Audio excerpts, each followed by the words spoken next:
and Wenatchee traffic, helicopter 630, Mike Lim is going to be operating over a cherry orchard just upriver from Lincoln Rock on the Orondo side.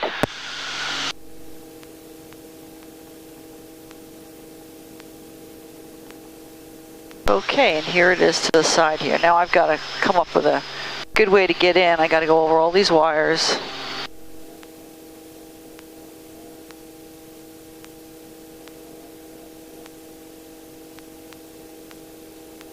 So I'm going over some wires, and then there's some more wires ahead of me, but at least they're easy to see.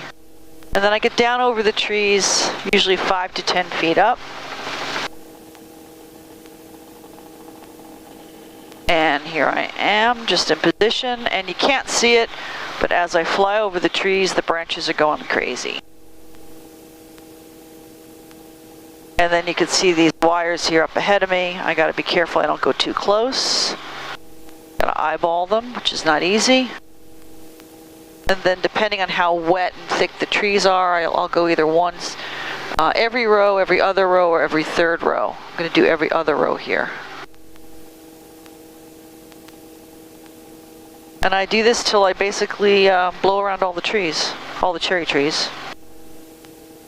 The obstacles in this orchard, we've got some tall trees on the edge of the orchard. They're not too close. Got some, the wires of course, which don't go directly across, they go on an angle, which makes them even harder to deal with. Most of the trees are around the same height, that's good.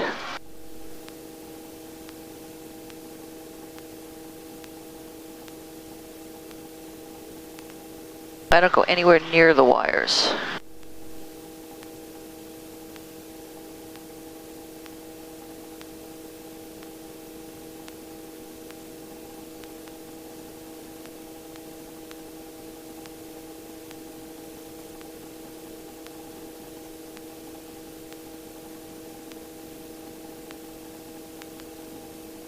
A lot of times I'll play music. And also, what I normally do is take the door off before I fly over. Because it gets hot when the sun comes in. Right now it's starting to get warm. There's no way to cool it off. I don't have air conditioning, and if I open the vent, there's not enough forward airspeed.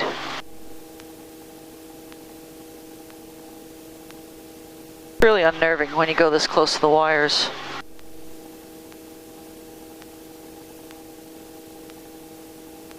I don't know if you could see the cherries or not. See me blowing them ahead of us.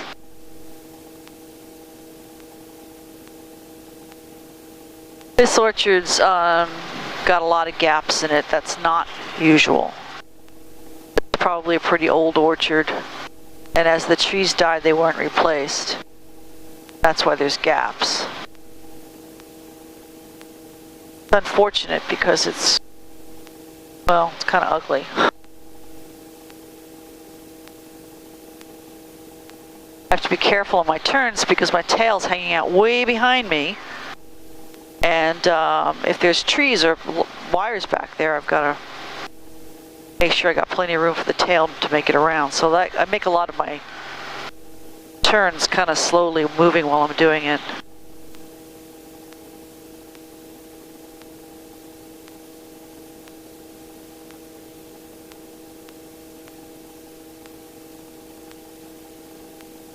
If you hold the selective too tightly, there's a chance that you could prevent the governor from making adjustments it needs to make. I've never had a low rotor horn, but I've been warned by other people who have. Can't have a death grip on it. Can't get let go though, really, either.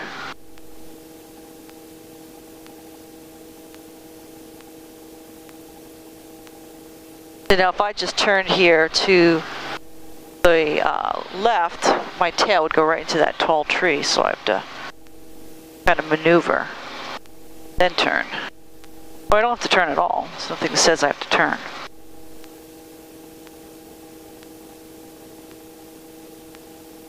Sometimes on short rows I'll go up and down sideways. So the distance I am from the trees, my downwash really shakes the trees on either side of the helicopter, the first ones, and then it extends the next row on either side. So I really get a good shaking in at this altitude. Some folks like to fly a lot higher. If it were Rainier cherries, I'd be flying higher.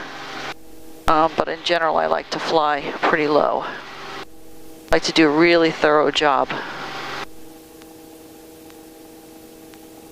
Got somebody in an orange shirt taking pictures of me.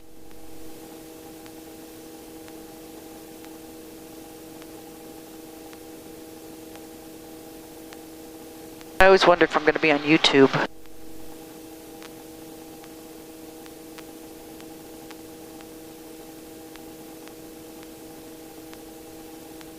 There's really nothing exciting about doing this. It's extremely tedious. It can be dangerous if you lose focus, you lose track of your obstacles.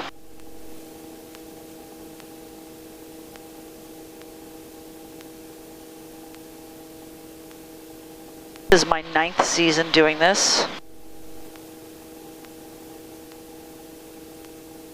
Make a decent living if I keep my costs low, which I try to.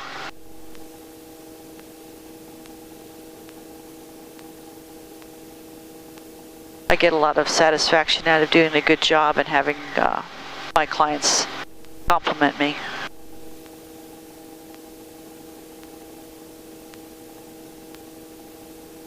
There's a pole here, big tree, flying cardboard. A lot of times people have stuff in the backyard that flies around.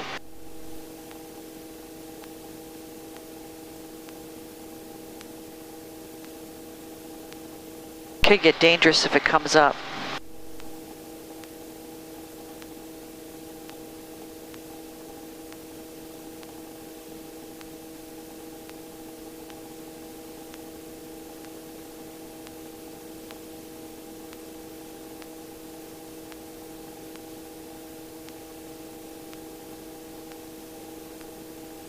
When the trees are really wet, I can see the water on them, but I'm not really seeing that today.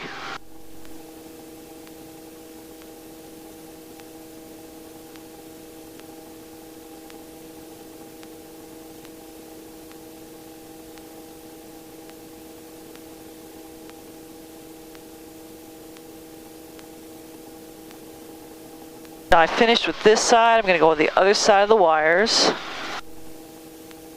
I climb up, go over the tower usually.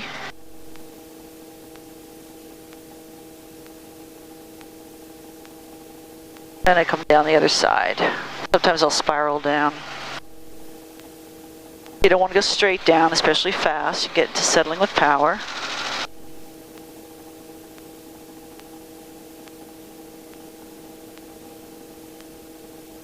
I basically pick up where I left off on this side of the wires.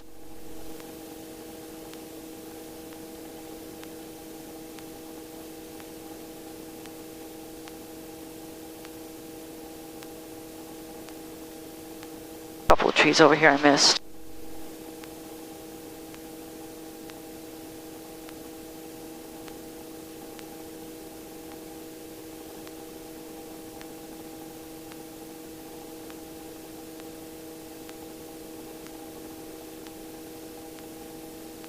I like orchards without gaps. I like orchards without obstacles too. On an orchard that's got no obstacles, you really knock it off quickly.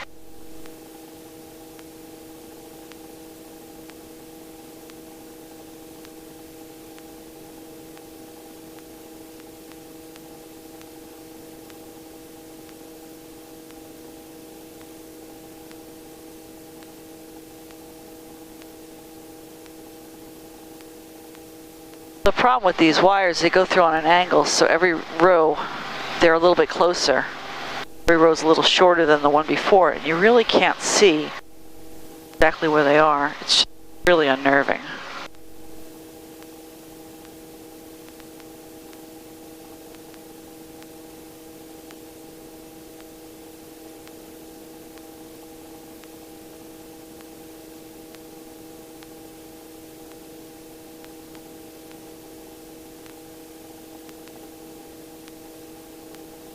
And there's this little canyon cutting across. Now I can go to the end.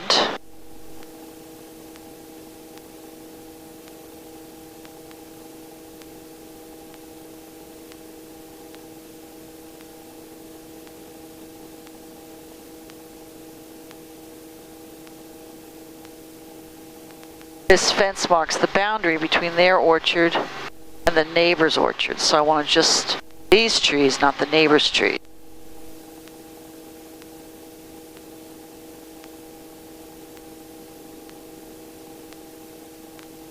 And then they've got some more over here.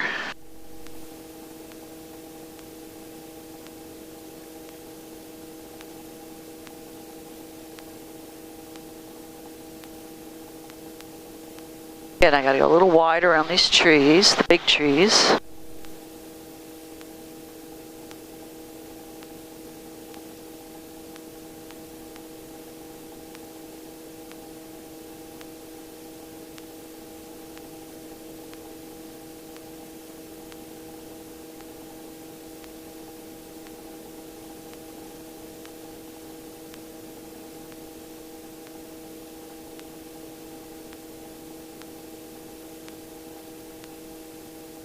I don't know if you saw it, but there was a guy pulling a blower in the next orchard over.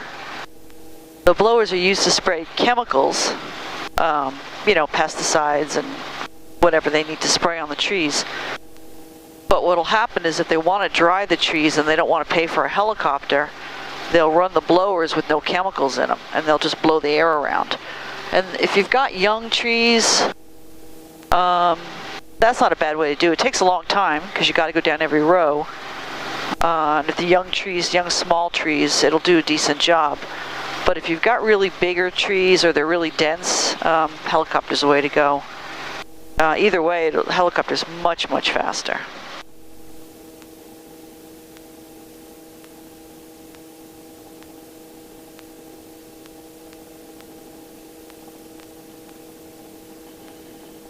So this little block here is a lot better for me to dry because there's no obstacles, there's no wires here other than those trees we just passed, the tall trees.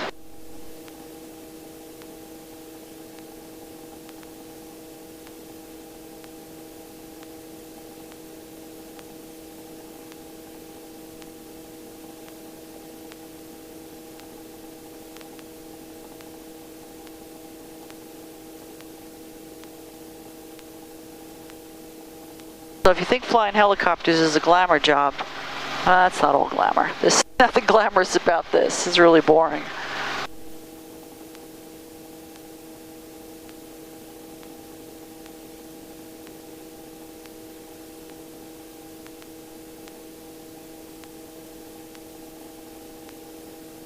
You also need to have really good control of the helicopter. You need to be familiar with the helicopter that you're flying too. Because if you're used to flying a smaller helicopter and then you get into something like an R-44 from maybe an R-22, the problem is you don't realize that your blades are longer, your tail is longer, and you gotta keep track of that stuff when you're flying, especially when there's obstacles. Every year there's an accident. Last year we didn't have any accidents, but I think it's because we didn't do much flying. But every year somebody has an accident, and a lot of times people get killed.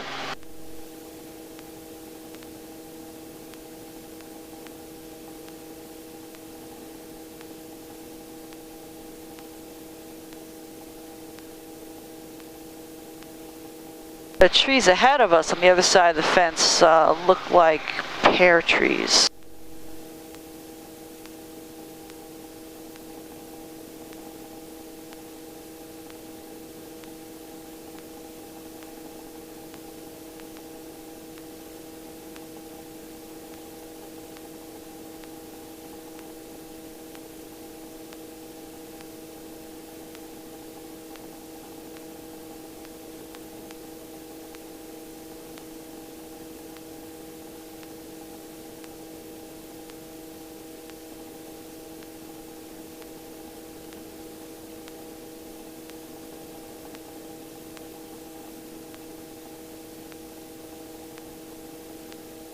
I think I probably fly lower than most pilots.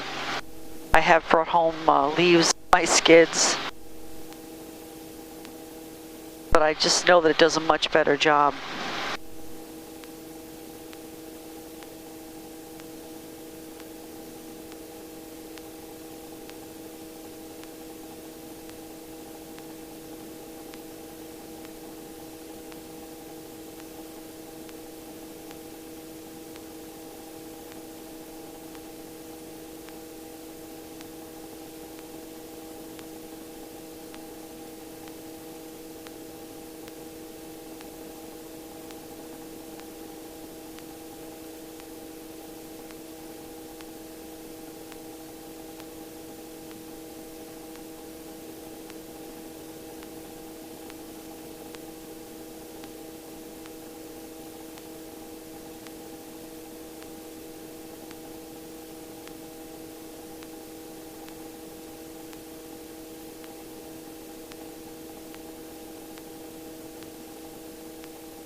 And last one. There's one more section to this orchard. On the other side of the wires, on the other side of the canyon.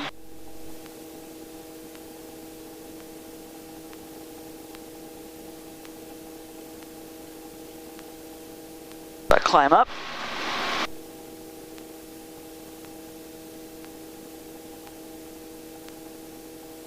Wires, wires everywhere. These trees under the wires are, I don't know, apple or pear. I didn't really look last time. And then these darker ones are cherries. I descend down.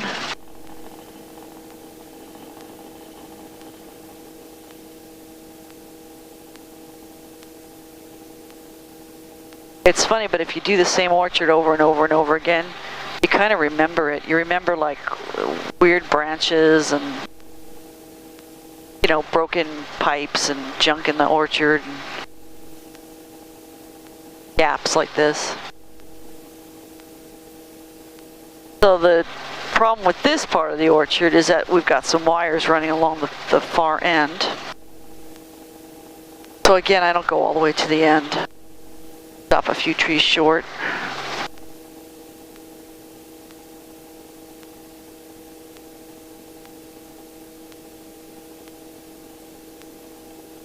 There were some tall trees behind me just then, so I had to kind of make a weird turn. Birds in the orchard, that's bad. I had one grower tell me that birds cost him more than I did. Because once you, one bird peck on a cherry, can't sell it.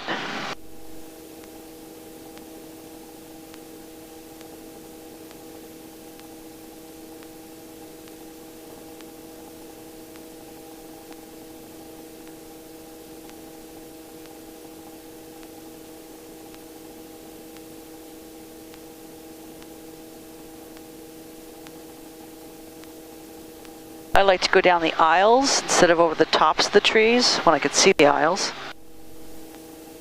And the reason for that, I think it does better coverage. It gets on either side of the helicopter at the same time. And it also offers a slightly safer place to crash if you're going to have an engine failure. I'd rather come down between the trees than in the trees.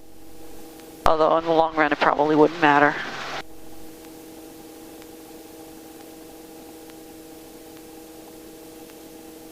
Also, I normally fly with a case of oil in the front passenger footwell. What does that do? Why do I do that? I do that for ballast, basically. Just makes it easy to weigh down the front of the helicopter a little bit more. And what that does for me is it keeps me more level in flight so my tail's not drooping. And I forgot to put that on board before I left. Not a major deal. I do fly with it like that probably about half the time. And the other half of the time I forget.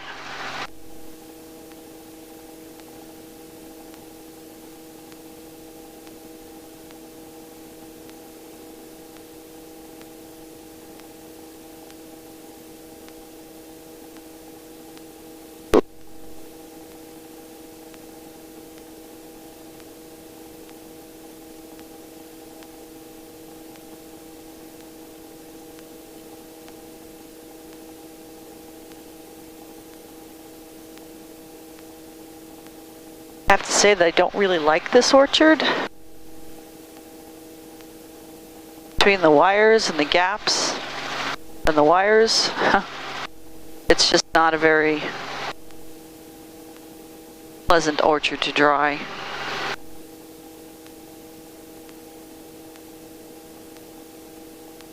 You can see the tire tracks down below the trees. That's probably where they drove up and down with blowers.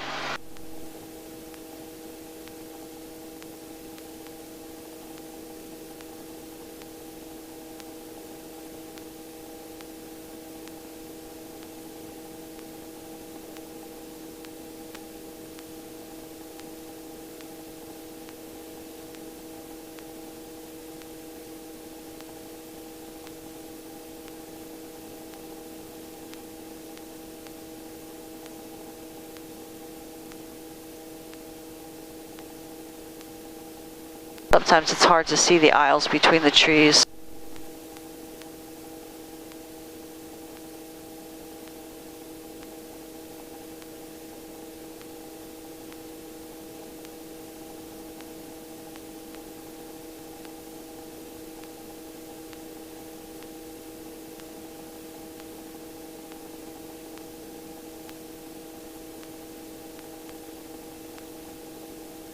What's interesting about this orchard too is that there are poles sticking up from topside irrigation or cooling.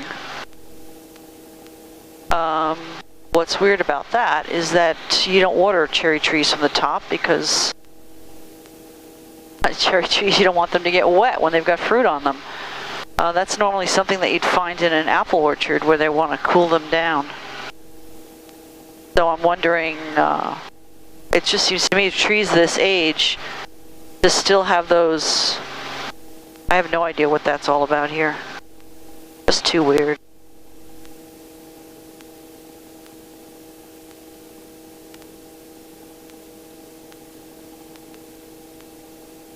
Maybe that bottom half was apples not too long ago. It seems younger.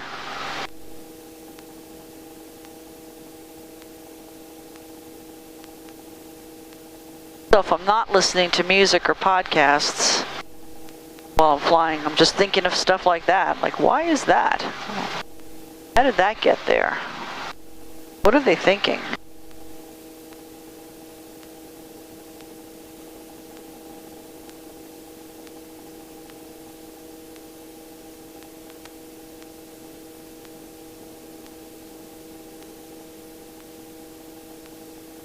Oh, a little bit left.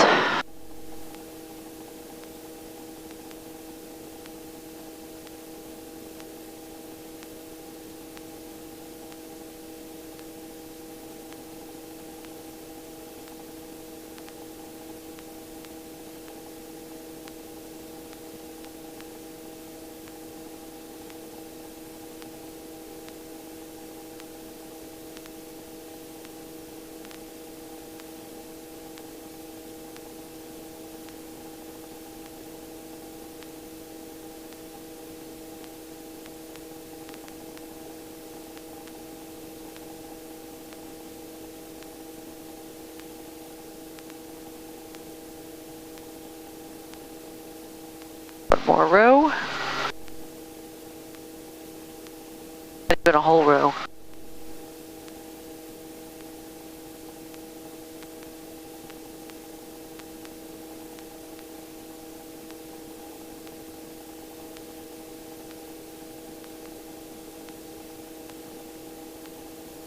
And that's it.